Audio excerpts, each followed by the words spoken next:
Get ready with me para pumunta ng Boracay kasi mag-meet kami ni Perlas kasi andun siya at ngayon siya, basta go.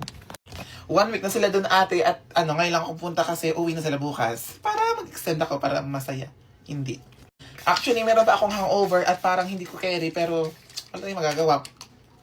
Mahal ko si Ferlasi at parang nagmamakawa siyang pupunta ako dun. So, go. OA ka. Nainis. Sorry na naman, black naman yung lefts ko. Sorry kasi left valve. OA. For my primer, I'm going to use this e.l.f. Putty Matte Primer para perfect ang blakado ng ating mukha. Kasi Boracay, maglalapot ka talaga dun. Dapat matte ang mukha mo. Tapos pag oily ka pa. Ang dami mong sinasabi. Mag-go ka na lang kasi. Naghilamos na nga ako at yung ginamit ko pang hilamos is yung Garnier na yung parang serum facial wash at parang feel ko nakiklense talaga yung face ko. Parang binubura niyo yung buong pagkata. Hindi na magagana. Foundation, minimix ko lang tong Flor Mar Matte. Tapos itong at 24 BB into go. Tapos itong Fora. So, imimix ko lang siya. Hindi pa to yung final na damit ko pero ito pa lang yung sinusuot ko dito sa kwarto kasi parang feel ko siya as a dress, as a present. So, ito na siya. Pag na-mix mo na siya, pag naging kanto na yan kasi since ipuput mo na siya sa face mo, parang hindi ka nag-iisip ng tama Ganyan ka. Kasi gusto ko yung coverage niya kasi dry siya at matte. Kaya nga matte nga, diba? Ganyan lang siya. Isa-spread mo lang. Ang gulo ko maganto. Kasi hindi ako sanay sa mga ganto. Yung get ready with me. Kaya ko lang ito ginagawa yung mga gantong-ganto kasi nagre-request kayo So, walang magagawa ang tao na to. So, hindi na kayo para turuan pa, i-villain mo yan kasi ganyan ang alangan, pabayaan mong ganyan yung mukha mo. Hindi ka naman papayag ng ganun, So, i-villain mo lang siya. Tapos, perfect na yon. Go. Actually, meron akong strokes dito na na foundation kaso ngayon hindi ko siya masyadong nagagamit kasi mali yung kung shade. Shadeable. So, pag nag-makeup ako ng ibang tao, ito lang ginagamit ko kasi perfect yung lapat nito. Go. For my concealer, ginagamit ko lang tong e.l.f. na in the shade Improve Please. Hindi yun yung shade niya. In the shade, pala siya? Light Sand. So, perfect siya sa mukha pag nalalagay mo siya. Ganito. Kahit konti lang yung ilagay nyo, grabe yung coverage nyo. Wait lang staff. Ganito lang siya. Diba? So, yung Get Ready With Me ko na to is parang lang to. Hindi to yung tama.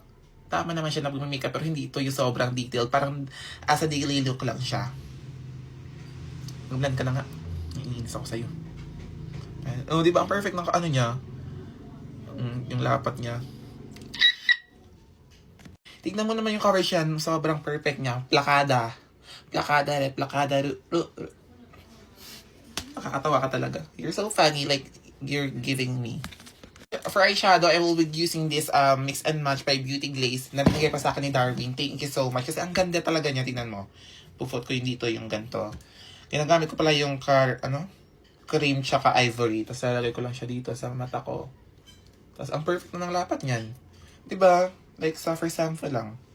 Next ulit. Tapos nilalagyan ko lang siya dito sa under, ng darker, cameline. Pero sun-kiss yung atake natin ngayon. For my blush, I will go to use this flower nose. Ang perfect ng packaging. Ayan siya. So, puput na siya dito and dito. Tapos, evivalent mo, malamang. Ganyan. Kurik yan. Tingnan mo. Yes! Tingnan mo naman yan. Tingnan yung blush ng flower nose. Blush ng flower nose. Ang ganda. Saya. Okay.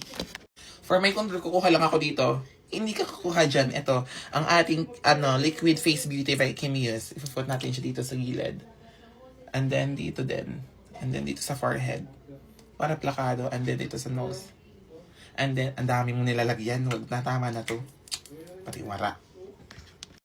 Ito yung ginagamit kong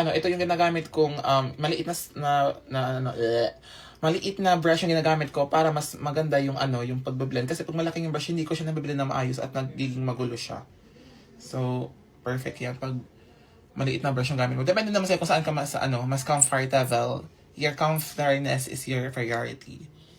Ang itim ng charing. At meron pala ako matito mga sponge na galing ko sa TikTok. Sa TikTok siya, tapos binili ko siya. Ang dami niya for only 100 plus something lang siya. Sinare ko lang, wala kayong pakialam. For my powder, ginagamit ko tong Sensitive All Day Serum Blur Powder para dito sa ating under eye. At tignan nyo ang kanyang kanyang finish. Wait lang. Konti lang nilalagay ko actually. Tapos, isa-swatch ko siya dito sa tapos puput ko lang siya dito. Wala nang bago. Tignan nyo, ang oily niyan, dito hindi. Tapos ito pa ulit. Perfect! At pagtapos ko pala mag-makeup, pag nag-head spray na ako and all, yung ginagamit kong powder is itong U2O Translucent. Basta loose powder siya para sa finishing product. Mamaya makikita nyo. For my blush on ate, ginagamit ko lang tong blush on ng Beauty Glaze Mix and Match at inahalo ko lang siya tatlo tapos ipuput ko siya dito. Tingnan nyo yung camera fillet. Diba? Tapos dito ulit. Well, meron naman ako Manic Blush kaso hindi ko siya ginagamit kasi ang ganda din niya. Ginagamit ko siya for may mga mini-makeupan ako dito para plakado. Pero pag ito, para dili-dili ko lang talaga yung atake nito. At for contour, ginagamit ko lang din tong contour ng Beauty Glaze at ilalagay ko lang siya. Hindi, ano pala to? Ano ba yun? Kalimutan ko. Bronzer pala, bronzer. Hindi ko alam kung bronzer ba to or contour. Basta, ilalagay ko lang siya dito. Diba yung difference pag naglalagay ka ng contour? Iba talaga yung effects sa'yo, te. Ginagawa ko minsan yung 3 method rule. Ang daming method rule. For my lashes, ito yung gagamitin ko. Tingnan nyo, sobrang gamit na gamit siya. At kung gusto nyo, makita yung finish nito, tingnan nyo lang. Tapos, kung gusto nyo magawa ako ng TikTok nito na parang bibilhin sa Yellow Basit, gagawin ko kasi parang feel ko magagandahan kayo dito. Glue naman, ginagamit ko tong pangmalakasang polish glue na kahit daanan ng bagyo yung mukha mo, hindi siya matatanggal. Sa sobrang kapit na kapit ang glue na to. From Polish to kasi binigyan nila ako ng PR package. Thank you so much, Polish. Mga kisses. Ito yung wala, ito yung meron. Look at the difference. Makikita nyo ba? Sana nakikita nyo. Yeah! Sobrang Latina mo na ba? Go! Nose line na. For my lip, I will going to use this O2O in the shade M13. So, kukuha lang ako dito. Ilalagay ko siya dito sa labas ng lips ko kasi medyo dark talaga yung outside ng lip ko. So, ayan. Atake. Okay ka. Tapusin ko lahat ng to and I'll be right back. Ibibake ko nga pala muna to. Para makita nyo mamaya yung effect sa sobrang pagkaganda ko ng tao na to. Hindi pa ako nakapag-highlights pero hindi na ako mag-highlights kasi perfect na ako eh. Alam ka namang hindi ka na i-decline ng Boracay sa gantong atake natin. So ayan, go. And this is ito ang ating i-wear. Ayan, ito ang ating outfit ngayon. Yeah! Sobrang perfect. Yun lang. Bye-bye.